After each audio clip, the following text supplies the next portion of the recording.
are welcome to Grizzly Tales for Gruesome Kids, a series of cautionary tales for lovers of scream.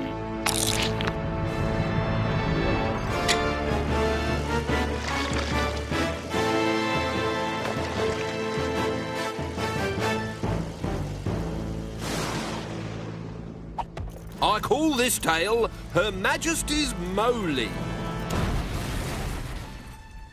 There was a girl called Matty whose father hated garden moles. When she was old enough to hold a camera, he took Matty out on mole hunts. They would leave early in the morning before the moles were awake, drop loudspeakers down their holes, then pump drum and bass through the tunnels until the moles ran out. Then he'd bash them on the head with a spade. Me next, shouted Matty, but her father drew the line at spade work. It's too violent for a little girl like you, Matty. Have a rocket instead. And when you put a rocket down a mole hole, there tends to be only one winner. Matty had bagged her first mole. Unfortunately, the explosion had removed its front paw. So her father took it back to his potting shed and turned it into a souvenir key ring.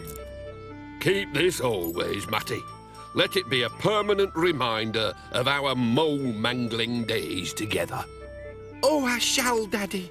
I shall call it Moley. And whenever I stroke its soft, silky fur, I shall remember the killing we've done together. What neither of them realised was that the poor owner of the paw was still very much alive and had limped to the hole of a mole doctor. That's doctor as in witch, not medicine. Good morning. How may I help you? Exorcism?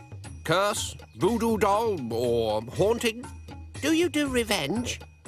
Oh, I love a good revenge. Excellent. I'd shake your hand, but I haven't, sorry. And they went inside to throw some magic bones and to curse cruel Matty and her father to a horrible end. For those who don't know, the curse of a mole is rarely instantaneous. So Matty lived blissfully unaware of it for the next few years and carried on blowing up moles without a care in the world. Until the day of her father's accident. He missed the mole's head with his spade and hit his own foot. Ah! Oh, that hurts! He died 3 weeks later from gangrene. 200 million people watched his funeral. He wasn't just Matty's father, you see, but the Prime Minister of Great Britain as well. He was greatly missed by everyone. Except moles. Except one mole in particular. Old Three Paws himself. Now let my revenge commence. OK, you're the boss. Hum ahoy.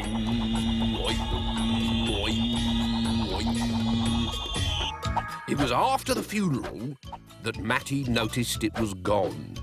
Someone's stolen my precious keyring. What will I sniff when I suck my thumb now? The house was turned upside down, but the silky paw could not be found. After the speeches, I did find the Queen snooping around your bedroom, said her mother. But queens tend not to steal. No, but dogs do.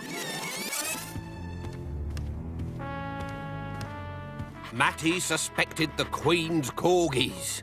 But getting in to search a Queen's castle is not an easy thing to do. There we go. One forged invitation to the Queen's garden party. Mind you don't smudge the ink. Is there anything you can't do? Well, I'm not very good at setting the video. When Matty's royal invitation plopped through the letterbox, she could not believe her luck. Sometimes I think I've got a fairy godmother, said the murderer of moles. Matty and her mother turned up at the palace for the garden party. But Matty never saw the garden. She spent her time indoors, hunting for Moley. She looked everywhere, from dungeon to tower, from banqueting hall to throne room. She looked under the corgis, inside liveried footmen, and behind old beef-eaters from a bygone age. But nowhere did she find it. Then, just as she was leaving, she happened to glance at the hall table, where the Queen's car keys were lying in the Queen's car key bowl. And there it was. Soft, smooth, silky grey, and blood-stained with memories. I'm sorry, miss, but I believe you've got something that belongs to Her Majesty. No, lied Matty. She wasn't losing her mole-maiming memories again. A keyring, perhaps? I don't know what you mean. My daddy was a Prime Minister. And my daddy was a thief, which is why I'm so good at catching them.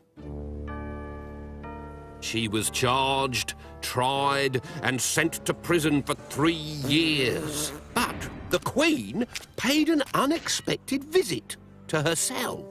One used to strangle moles oneself, you know, when one was a princess. So one is familiar with the lovely smell and feel of mole skin. I can't live without it, Your Majesty. No, and for that reason one is granting you... Not a pardon? No, not a pardon. Oh, You can keep the keyring, okay? What the Queen was not telling Matty was that she didn't want it. Since that peculiar-looking corgi had deposited the keyring in her lap, strange things had been occurring to the royal face. You mean a curse can sometimes overspill and affect others? Only if they're guilty of the same offence. Oh, right. There, that's got it working. Excellent. I can record the cricket now. For 3 years, Matty lay happily in her prison cell, snuggled up to Moley, blissfully unaware of the curse of old Three Paws. But on the day of her release, she was given a mirror for the first time in 3 years and told to check her appearance. Ah! Her face was as furry as a gooseberry. The curse had covered her in moleskin from top to toe. On the way home, so many people stared at her furry face that Matty locked herself away from the world. She smashed all light bulbs so that nobody could see her face at night. And during the day, she stayed away from the windows by crawling around the house through a network of tunnels that she dug under the floor. And she's still there today. Matty the Mole Killer, living underground in the dark. Oh, by the way, if you should ever be lurking outside the Queen's bathroom and hear shaving from within... Begone, foul moleskin! Now you'll know why!